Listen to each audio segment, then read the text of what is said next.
ಎಲ್ಲರಿಗೂ ನಮಸ್ಕಾರ. ಈ ದಿನ ನಾವು ಆಗಮ ಸಂಧಿಯ ಬಗ್ಗೆ ತಿಳಿದುಕೊಳ್ಳೋಣ.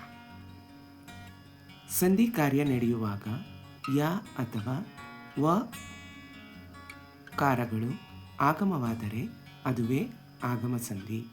ಇನ್ನೂ ಈಸಿಯಾಗಿ ಏನಾದರೂ ತಿಳ್ಕೊಳ್ಬೇಕಾದ್ರೆ ಸಂಧಿ ಕಾರ್ಯ ನಡೆಯುವಾಗ ಯ ಅಥವಾ ವ ಏನಾದರೂ ಆಗಮ ಅಂದರೆ ಬಂದರೆ ಅದನ್ನು ನಾವು ಆಗಮ ಸಂಧಿ ಅಂತ ಕರಿತೀವಿ.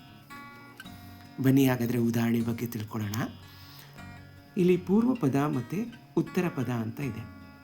ಪೂರ್ವ ಪದ ಅಂದರೆ ಪ್ಲಸ್ ಮುಂಚೆ ಬರುವಂಥ ಪದವನ್ನು ನಾವು ಪೂರ್ವ ಪದ ಅಂತ ಕರಿತೀವಿ.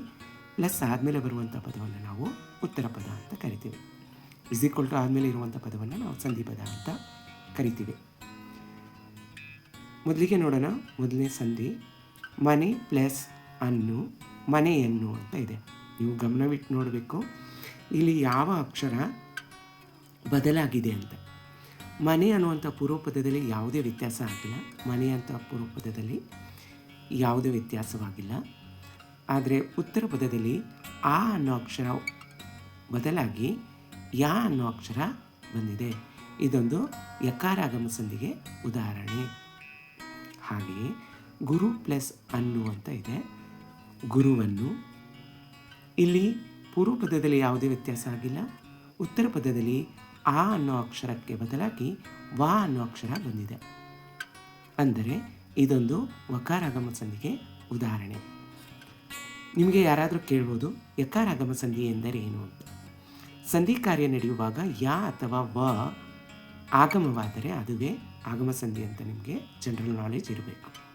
ಜೊತೆಗೆ ಹೀಗೆ ತಾನೇ ನಾವು ನಿಮಗೆ ತಿಳಿಸ್ಕೊಟ್ಟಿರುವಂತಹ ಮನೆ ಪ್ಲಸ್ ಅನ್ನು ಮನೆಯನ್ನು ಯಕಾರಾಗಮ ಸಂಧಿಗೆ ಉದಾಹರಣೆ.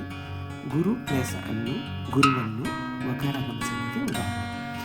ಈಗ ವಕಾರಾಗಮಕ್ಕೆ ಕೆಲವು ಉದಾಹರಣೆಗಳನ್ನು ತಿಳಿದುಕೊಳ್ಳೋಣ.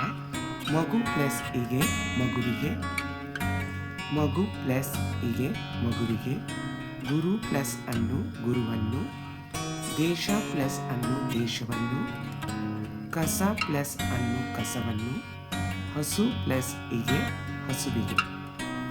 ಹಾಗೆ ಬನ್ನಿ ಯಕಾರಾಗಮಕ್ಕೆ ಕೆಲವು ಉದಾಹರಣೆಗಳನ್ನು ತಿಳಿದುಕೊಳ್ಳೋಣ. ಗಾಳಿ ಪ್ಲಸ್ ಅನ್ನು ಗಾಳಿಯನ್ನು, ಕೆರೆ ಪ್ಲಸ್ ಅಲ್ಲಿ ಕೆರೆಯಲ್ಲಿ, ಸೇವೆ ಪ್ಲಸ್ ಇಂದ ಸೇವೆಯಿಂದ, ಮಳೆ ಪ್ಲಸ್ ಇಂದ ಮಳೆಯಿಂದ, ಶಾಲೆ ಪ್ಲಸ್ ಇಂದ ಶಾಲೆಯಿಂದ. ಇದು ಯಕಾರಾಗಮ ಸಂಧಿಗೆ ಉದಾಹರಣೆ.